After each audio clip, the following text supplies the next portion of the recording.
मु प्रभु वाक्य आउ गोटे नूतन प्रसंग अल्प समय रखा चाहे।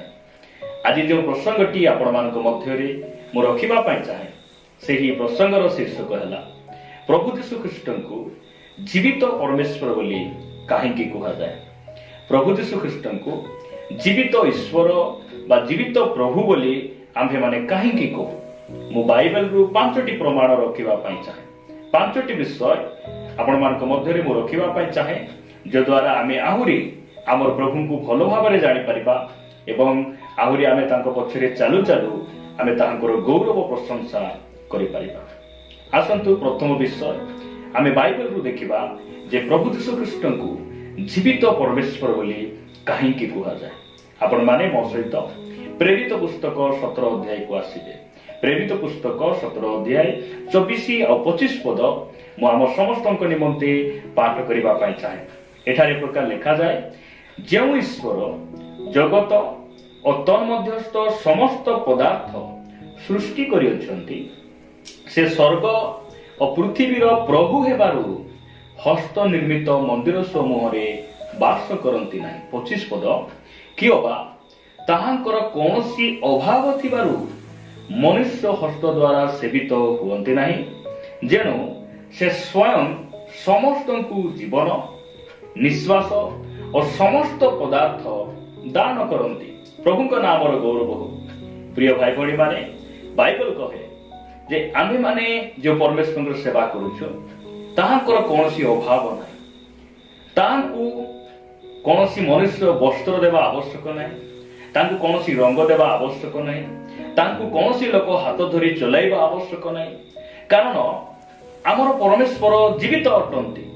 आमे जो प्रभुंकर सेवा करूछु से सत्य वास्तव आउ से स्वयं जीवित परमेश्वर अटंती। ताहांक नामर प्रशंसा लेखा जाए जे से समस्त को जीवन दान करियछंती।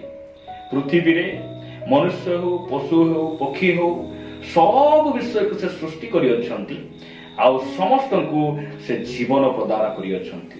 निश्वास प्रश्वास ताहांकर अटे। प्रिय भाई भणी माने सेतिपाई बाइबल कहे आम्भे माने निजे निचर नहु, आम्भे माने ताहांकर अटु। जदि आपण माने आदि पुस्तक को आसीबे, आदि पुस्तक 2 अध्याय रे गोटे सुंदर वाक्य लिखा जाए। परमेश्वर जेते बेले मनुष्य को से निर्माण कले, आदि पुस्तक 2 अध्याय 7 पद लिखा जाए, अनंतर सदा प्रभु परमेश्वर भूमिर धूली द्वारा मनुष्य को निर्माण करी ताहार नासिका रंध्र रे फुंक देई प्राणवायु प्रवेश कराइले तहिरे मनुष्य जीवित प्राणी है। प्रभु यीशु ख्रीष्ट कहीं से जीवित अटंती कारण मनुष्य को से जीवन देइछंती। सेतिपाई से जीवित अटंती। समस्त प्राणी को से जीवन प्रदानकारी परमेश्वर अटंती।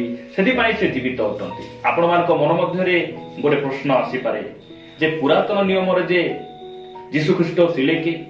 यीशु तो पुरातन नियम रे नथिले, से समय पिता थिले आ से सृष्टि कले। ए प्रकार मन मध्य रे आपण मानक प्रश्न आसी पारे। प्रिय भाई भणी माने बाइबल कहे ताहांको छडा कोनोसी विषय सृष्टि हेइ नाही। जदि आपण माने जोहन लिखित सुसमाचार 1 अध्याय को आसीबे, जोहन लिखित सुसमाचार 1 अध्याय तार 3 पद रे लिखा जाए, ताहांको द्वारा समस्त सृष्टि हैला। कहा द्वारा? यीशु ख्रीष्टଙ୍କ द्वारा।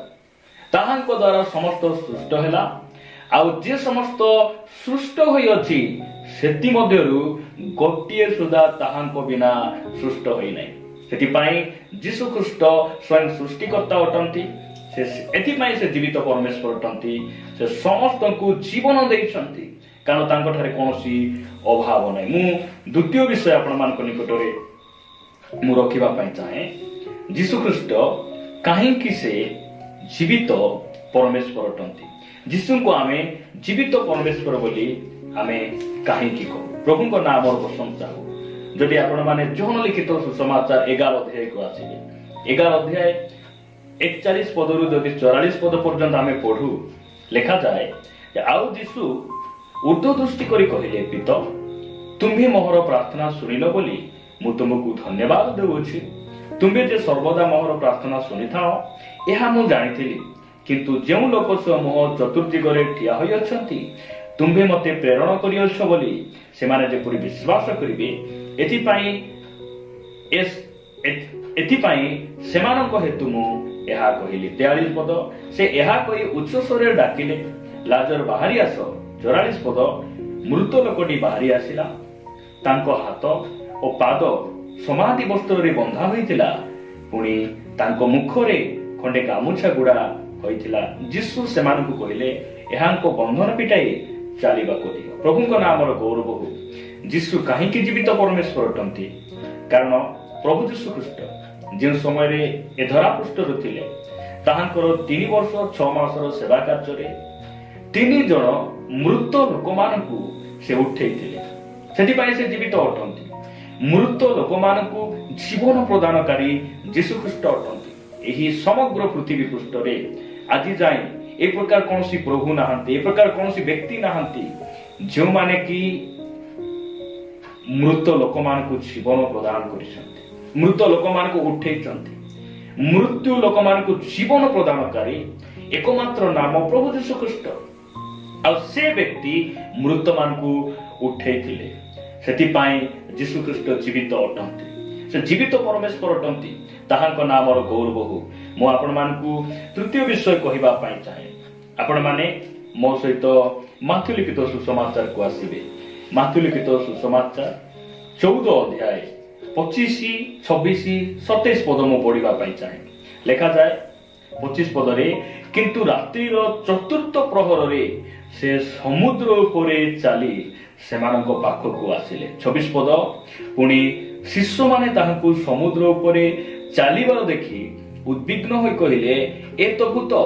ଆଉ ସେମାନେ ଭୟରେ ଚିତ୍କାର କଲେ। 27 ପଦରେ ଯୀଶୁ କହୁଛନ୍ତି, କିନ୍ତୁ ଯୀଶୁ ସେହି କ୍ଷଣି ସେମାନଙ୍କ ସହିତ କଥାବାର୍ତ୍ତା କରି କହିଲେ, ସାହସ ଧର, ଏ ତ ମୁଁ, ଭୟ କର ନାହିଁ। ପ୍ରଭୁଙ୍କ ନାମର ଗୌରବ ହଉ। ଏହି ସ୍ଥାନରେ ଗୋଟେ ବିଷୟ ପରମେଶ୍ୱର ଆମମାନଙ୍କୁ କହିବା ପାଇଁ ଚାହାନ୍ତି ଯେ ପ୍ରଭୁ ଯୀଶୁ ଖ୍ରୀଷ୍ଟ ଏଥିପାଇଁ ସେ ଜୀବିତ ଅଟନ୍ତି। ସେ ସମୁଦ୍ର ଉପରେ ଚାଲିପାରନ୍ତି, ପୋଖରୀ ଉପରେ ସେ ଚାଲିପାରନ୍ତି, ନଦୀ ଉପରେ ଚାଲିପାରନ୍ତି, କାରଣ ସେ ଜୀବିତ ଅଟନ୍ତି। ଆଉ ମୃତ ପରମେଶ୍ୱର ମାନଙ୍କୁ, ମୃତ ବ୍ୟକ୍ତି ମାନଙ୍କୁ ଆପଣ ପାଣି ଉପରେ ଫିଙ୍ଗିକି ଦେଖନ୍ତୁ, ଚଲେଇକି ଦେଖନ୍ତୁ, ସେମାନେ ପାଣିରେ ଭାସି ଯାଆନ୍ତି। ସେମାନେ ପାଣିରେ ହିଣ୍ଡି ପାରନ୍ତି ନାହିଁ, ଚାଲି ପାରନ୍ତି ନାହିଁ, କାରଣ ସେମାନଙ୍କ ମଧ୍ୟରେ ଜୀବନ ନାହିଁ। ପ୍ରଭୁ ଯୀଶୁ ଖ୍ରୀଷ୍ଟ ଏଥିପାଇଁ ଜୀବିତ ଅଟନ୍ତି। ତାଙ୍କୁ କୌଣସି ଏ ପୃଥିବୀର ବିଷୟ ତାଙ୍କୁ ଅଟକାଇ ପାରେ ନାହିଁ, ତାଙ୍କୁ କଣ କରିପାରେ ନାହିଁ, ପରାଜୟ କରିପାରେ ନାହିଁ, କାରଣ ସେ ଜୀବିତ ଅଟନ୍ତି। ଆଜି ଯାଏ ପୃଥିବୀରେ କୌଣସି ବ୍ୟକ୍ତି ପାଣି ଉପରେ ଚାଲି ନାହିଁ। ବୈଜ୍ଞାନିକ ମାନଙ୍କର ମତ ଅନୁସାରେ ସମସ୍ତ ଜ୍ଞାନ, ସମସ୍ତ ବୁଦ୍ଧି, ଯେତେ ଆମେ ଟେକ୍ନୋଲୋଜି ପ୍ରୟୋଗ କଲେ ମଧ୍ୟ କୌଣସି ବ୍ୟକ୍ତି ପାଣି ଉପରେ ଚାଲିପାରେ ନାହିଁ। ବିନା ଯନ୍ତ୍ରରେ, ବିନା ଟେକ୍ନୋଲୋଜି, ବିନା ଉପାୟରେ ପାଣି ଉପରେ ଜଣେ ବ୍ୟକ୍ତି ଚାଲିପାରେ ନାହିଁ। ସେ ଚାଲିପାରନ୍ତି ଯେ କି ପରମେଶ୍ୱର ଅଟନ୍ତି, ଯେ କି ଜୀବିତ ପରମେଶ୍ୱର ଅଟନ୍ତି, ଯେ ସତ୍ୟ ଅଟନ୍ତି, ସେ ପାଣି ଉପରେ ଚାଲିପାରନ୍ତି। ଆଉ ସେ ହେଉଛନ୍ତି ପ୍ରଭୁ ଯୀଶୁ ଖ୍ରୀଷ୍ଟ। ତାହାଙ୍କ ନାମର ଗୌରବ ହଉ। ଆଜି ଦିନ ମାନଙ୍କରେ ଯେଉଁମାନେ ମୁଁ ଭଗବାନ, ମୁଁ ପରମେଶ୍ୱର ବୋଲି ଦାବି କରୁଛନ୍ତି, ସେମାନଙ୍କୁ ଯଦି ସମୁଦ୍ର ଉପରେ ଛାଡ଼ି ଦିଆଯାଏ, ସମୁଦ୍ର ଉପରେ ଚାଲିବା ପାଇଁ ସେମାନଙ୍କୁ କୁହାଯାଏ, ସେମାନେ ଭାସିଯିବେ। ସେମାନେ ସେଇ ସମୁଦ୍ରରେ ସେମାନେ ଭାସି ଭାସି ପଳାଇବେ, ଡୁବିଯିବେ। ମାତ୍ର ପ୍ରଭୁ ଯୀଶୁ ଖ୍ରୀଷ୍ଟ ସେ ଯେଉଁ ସମୟରେ ଧରା ପୃଷ୍ଠରେ ଥିଲେ, ସେ ପାଣି ଉପରେ ଚାଲି ଚାଲି ଆପଣ ଶିଷ୍ୟମାନଙ୍କ ନିକଟକୁ ଗଲେ। କାହିଁକି ଗଲେ? କାରଣ ତୋଫାନକୁ ଶାନ୍ତ କରିବା ପାଇଁ, ସେମାନଙ୍କୁ ସୁରକ୍ଷା ଦେବା ପାଇଁ ଆଜି ମଧ୍ୟ ପରମେଶ୍ୱର ଆମର ଜୀବିତ ଅଟନ୍ତି। ଯେଉଁ ସମୟରେ ଆମେ ଦୁଃଖରେ ଭାଙ୍ଗି ପଡୁଛୁ, ଅଭାବରେ ପଡୁଛୁ, ରୋଗରେ ପଡୁଛୁ, ଆମର ପ୍ରାର୍ଥନାକୁ ସେ ଶୁଣୁଛନ୍ତି। ଆଜି ମଧ୍ୟ ସେ ଜୀବିତ ଅଟନ୍ତି, ଆମ ମଧ୍ୟକୁ ସେ ଧାଇଁ ଆସୁଛନ୍ତି। ତାହାଙ୍କ ନାମର ଗୌରବ ହଉ। ମୁଁ ଚତୁର୍ଥ ବିଷୟ ଆପଣମାନଙ୍କୁ କହିବା ପାଇଁ ଚାହେଁ ଯେ ପ୍ରଭୁ ଯୀଶୁ ଖ୍ରୀଷ୍ଟ ସେ କାହିଁକି ଜୀବିତ ପରମେଶ୍ୱର ଅଟନ୍ତି। ଯଦି ଆପଣମାନେ ମାଥ୍ୟୁ ଲିଖିତ ସୁସମାଚାର 28 ଅଧ୍ୟାୟକୁ ଆସିବେ, ମାଥ୍ୟୁ ଲିଖିତ ସୁସମାଚାର 28 ଅଧ୍ୟାୟ 5 ଆଉ 6 ପଦରେ ଲେଖାଯାଏ, କିନ୍ତୁ ଦୂତ ସ୍ତ୍ରୀ ଲୋକମାନଙ୍କୁ ଉତ୍ତର ଦେଲେ, ତୁମ୍ଭେମାନେ ଭୟ କର ନାହିଁ, କାରଣ ତୁମ୍ଭେମାନେ ଯେ କ୍ରୁଶରେ ହତ ଯୀଶୁଙ୍କର ଅନ୍ୱେଷଣ କରୁଅଛ, ଏହା ମୁଁ ଜାଣେ। ସେ ଏଠାରେ ନାହାନ୍ତି, କାରଣ ସେ ଯେପରି କହିଥିଲେ ସେହିପରି ସେ ଉଠି ଅଛନ୍ତି। ଆସ, ସେ ଯେଉଁଠାରେ ଶୋଇଥିଲେ ସେହି ସ୍ଥାନ ଦେଖ। ତାହାଙ୍କ ନାମର ଗୌରବ ହଉ। ଯୀଶୁ କାହିଁକି ଜୀବିତ ଅଟନ୍ତି? ସେ କବରରେ ନାହାନ୍ତି। ରୋମିଓ ଲୋକମାନେ ତାହାଙ୍କୁ ମାରି କ୍ରୁଶରେ ବଦ୍ଧ କରି ଯେଉଁ ସମାଧିରେ ସେମାନେ ପୋତି ଦେଇଥିଲେ, ସମାଧିରେ ରଖିଥିଲେ, ପ୍ରଭୁ ଯୀଶୁ ଖ୍ରୀଷ୍ଟ ସେ ସମାଧିରେ ନାହାନ୍ତି, ସେ ଉଠି ଅଛନ୍ତି। ଆଜି ଯାଇ ପୃଥିବୀରେ ଯେତେ ଧନୀ ମାନେ ଆସିଲେ, ପଣ୍ଡିତ ମାନେ, ଜ୍ଞାନୀ ମାନେ, ଶିକ୍ଷିତ ଲୋକମାନେ, ମହାପୁରୁଷ ମାନେ ପୃଥିବୀକୁ ଆସିଲେ, ସମସ୍ତେ ଆଜି ଯାଇ କବରରେ ଅଛନ୍ତି। ସେ ଭଗବାନ ବୋଲି ଦାବି କରୁନା କାହିଁକି, ସେ ଗୁରୁ ବୋଲି ଦାବି କରୁନା କାହିଁକି, ମୁଁ ବୈଜ୍ଞାନିକ, ମୋ ଠାରୁ ଶ୍ରେଷ୍ଠ କେହି ନାହିଁ, ଯିଏ ବି ହୁଅନ୍ତୁ, ସେ ଆଜି ଯାଇ କବରରେ ଅଛନ୍ତି, ମାଟି ଭିତରେ ଅଛନ୍ତି। ମାତ୍ର ପ୍ରଭୁ ଯୀଶୁ ଖ୍ରୀଷ୍ଟ ସେ କବରରେ ନାହାନ୍ତି। ଏହା ବାଇବେଲ କହେ, ଏହା ବିଶ୍ୱ ଇତିହାସ କହେ। ବାଇବେଲ ଗୋଟେ ସମ୍ପୂର୍ଣ୍ଣ ପୁସ୍ତକ ଅଟେ, ବାଇବେଲ ଐତିହାସିକ ପୁସ୍ତକ ଅଟେ। ଆଉ ଏହି ବାଇବେଲ ଆମକୁ ପ୍ରମାଣ ଦିଏ ଯେ ପ୍ରଭୁ ଯୀଶୁ ଖ୍ରୀଷ୍ଟ କବରରେ ନାହାନ୍ତି। ସେ କବର ଫଟାଇ ସେ ଉଠି ଅଛନ୍ତି, ସେଥିପାଇଁ ସେ ଜୀବିତ ଅଟନ୍ତି, ସେଥିପାଇଁ ସେ ଜୀବିତ ଅଟନ୍ତି। ତାହାଙ୍କ ନାମର ଗୌରବ ହଉ। ପ୍ରିୟ ଭାଇ ଭଉଣୀ ମାନେ, ଆମେ ଯେଉଁ ପରମେଶ୍ୱରଙ୍କର ସେବା କରୁଛୁ, ସେ ବାସ୍ତବ ଅଟନ୍ତି, ସେ ଜୀବିତ ଅଟନ୍ତି। ଆଉ ଆମେ ମାନେ ସୌଭାଗ୍ୟଶାଳୀ ଲୋକମାନେ ଅଟୁ ଯେ ଏହି ପ୍ରକାର ଜଣେ ପରମେଶ୍ୱରଙ୍କ ପଛରେ ଆମେ ଚାଲୁଛୁ।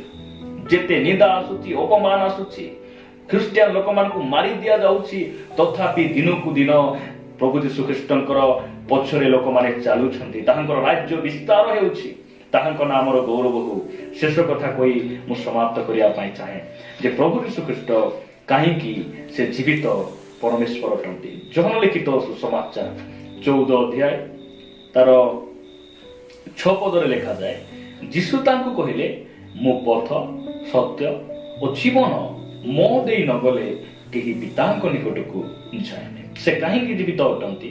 କାରଣ ସେ ନିଜେ କହିଛନ୍ତି, ମୁଁ ହିଁ ଜୀବନ ଅଟେ, ମୁଁ ହିଁ ଜୀବିତ ଅଟେ। ଏହା ଏ ଦୁନିଆର କୌଣସି ଗୁରୁ, କୌଣସି ବାବା, କୌଣସି ଜ୍ଞାନୀ ପଣ୍ଡିତ କେହି ମଧ୍ୟ କହିନାହାନ୍ତି। ମୁଁ ମଧ୍ୟ ଜୀବନ ବୋଲି ଯୀଶୁ କହିଲେ ନାହିଁ। ମୁଁ ହିଁ ଜୀବନ ଅଟେ, ମୁଁ ହିଁ ପଥ ଅଟେ, ମୁଁ ହିଁ ସତ୍ୟ ଅଟେ। କାହିଁକି ଯୀଶୁ ଜୀବିତ ଅଟନ୍ତି? କାରଣ ସେ ନିଜେ କହିଲେ ଯେ ମୁଁ ଜୀବିତ ପରମେଶ୍ୱର ଅଟେ। ତାହାଙ୍କ ନାମର ଗୌରବ। ପ୍ରିୟ ଭାଇ ଭଉଣୀ ମାନେ, এই 5ଟି ବିଷୟ ଆମେ ଆହୁରି ନିର୍ଜର କରିବା, ଆହୁରି এই 5ଟି ବିଷୟ ଉପରେ ଆମେ ଠିଆ ହେବା, ପ୍ରଭୁଙ୍କୁ ଆମେ ଧନ୍ୟବାଦ ଦେବା। এই 5ଟି ବିଷୟକୁ ଆମେ ମନ ମଧ୍ୟରେ ରଖୁ ରଖୁ ଆହୁରି ତାଙ୍କ ପଛରେ ଚାଲିବା। ପ୍ରଭୁ ଆମ୍ଭମାନଙ୍କୁ ଏହି ବାକ୍ୟ ଦ୍ୱାରା ପ୍ରଚୁର ଭାବରେ ଆଶୀର୍ବାଦ କରନ୍ତୁ। ଆମେନ୍।